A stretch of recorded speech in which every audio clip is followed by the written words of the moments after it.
Magandang umaga po sa ating lahat. Ako po si Pastor Albert na magbabahagi sa lesson number 2. Ayan po. The Basic of the Bible Part 1. Ayan po. So bago po ang lahat ay nais ko pong balikan ng bahagya ang ating lesson number 1. Ayan po. The two kinds of the Spirit, God and Satan. Ayan po. So makikita po natin dito na mayroon dalawang espiritu na naglalaban. Espiritu ng Diyos at espiritu ni Satan. Ayan po. So, paano po natin malalaman na sa Diyos ba o kay Satan ang mga gawa? So makikita po natin kung titingnan po natin sa Panginoon o sa Diyos, ay ang Diyos ay meron tatlong katangian. Ano po? Siya po ay manglilikha, banal at pag-ibig. Ayan po. So dahil siya po ay manlilikha, nilikha niya ang lahat ng bagay sa pamamagitan ng salita. Kaya mababasa po natin sa John 1 verse 1 to 4 na ang lahat ng bagay ay nilikha sa pamamagitan ng salita. So, ayan po. Lahat ng bagay ay nalikha sa pamamagitan ng salita. So, maging po si Satan na angel, ano po? Siya po ay guardian cherub ay nilikha ng Diyos. Nung hindi pa po siya nagbe-betray sa Panginoon. So kaya makikita po natin kung ano po ang kayang gawin ng Panginoon. Siya po ay manglilikha. Nilikha niya po ang lahat ng bagay. Ano po? At mababasa din po natin sa banal na kasulatan na ang sabi po niya ay I am who I am. Ano po? Wala po siyang pinagmulan. Self-existing. Ayan po. Kaya po, ano naman po si Satan? Ano po? Si Satan po ay, makikita natin ay isa lamang po siyang falling angel na nag-oppose sa Panginoon. Na kaya naging Satan. Siya po ay ang archangel or archangel or guardian cherub. Ayan po. At makikita po natin ang kanyang mga gawa sa pamamagitan ng pagsisinungaling. Ano po? Ayan po ang kanyang gawain, manggulo at gumawa ng mga bagay na hindi totoo. So kaya po sa ating lesson ngayon ay makikita po natin ay ito naman po ang ating lesson number 2. The Basic of the Bible Part 1. So, makikita po natin sa main reference 1 John 5:13. The Basic of the Bible Part 1. Main reference 1 John 5:13. So, makita po natin ang sulat na ito na ang sabi po ay isinulat ko ito sa inyo to para malaman ninyo na ang lahat ng sumasampalataya ay may buhay na walang hanggan. So, ano ang ibig sabihin? Ito po ay covenant. Ano po? Nagpapakita na dapat paniwalaan natin na ito po ay ang kanyang mga pangako. So, the prophecy, covenant, prophecy and fulfillment. So, ano ang pinakamahalaga? Yung fulfillment. So, kaya kung titingnan po natin na mayroon pong digmaan sa panahon po ng Old Testament. Ano po? Meron pong digmaan between God and Satan also. So kaya kung titingnan po natin ay anong klase pong digmaan ang meron po sa Old Testament sa panahon po nila Moses. Ito po ay tinatawag na physical Israel.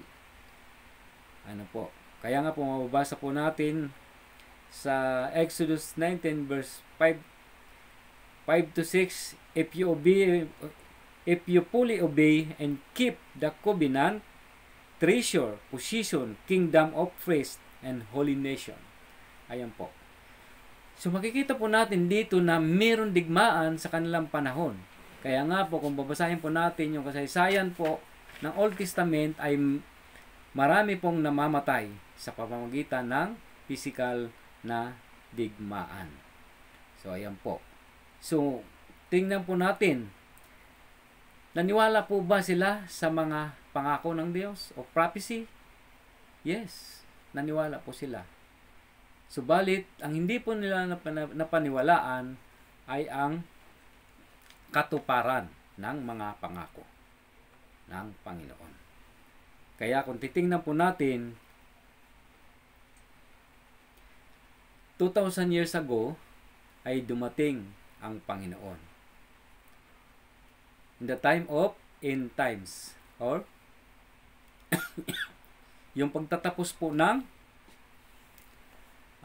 ages. O paano po ba ipapaliwanag? Kaya ang sabi nga po, every era, meron pong natatapos na gawain ang Panginoon.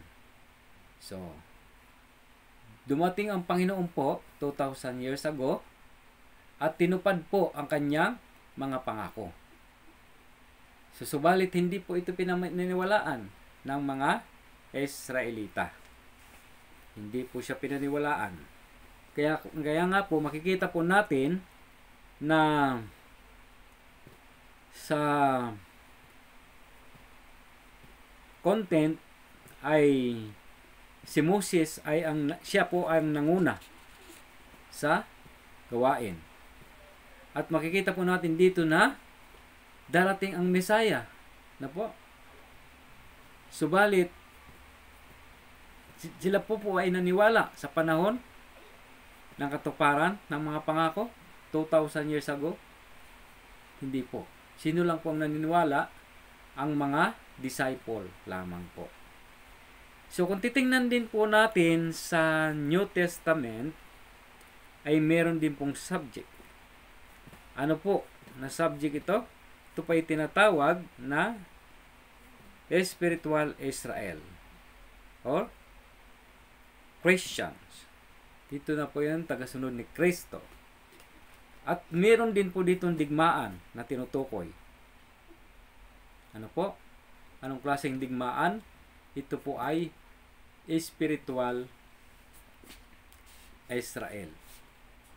Ayan, spiritual Israel. So, paano po natin malalaman ang digmaan? Ano po ba ang mga bagay na ito? Kung titingnan po natin sa Ephesians 6 verse 13 to 18, ay sinasabi po na i-proceed po natin. Basahin po natin ang Ephesians chapter 6 verse 13. Ito po ang sinasabi. For this reason, take up the full armor of God, so that you may be able to resist in the evil day, and having prepared everything to take your stand. Ayan po. Kaya po, ay dapat isuot natin yung baluti. Ano po yun? Yung helmet ng katuwiran at ang salita ng Diyos.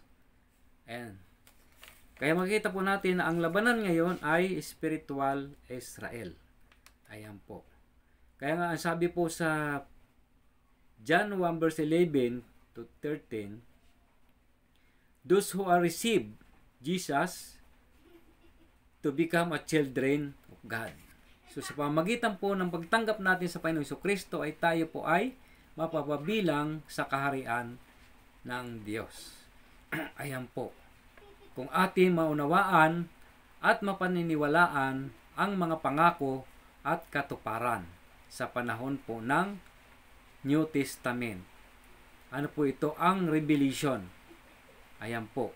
Kaya nga po makikita po natin sa Revelation chapter 1 hanggang 8 po ay meron pong pinagbigyan At meron pong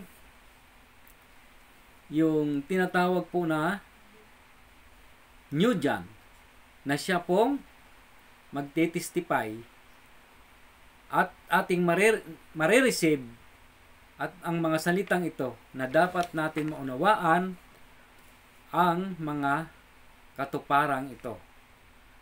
At sa pamamagitan nito, at kung maunawaan natin ang kanyang mga salita, ay tayo makakabilang sa kaharian ng Diyos.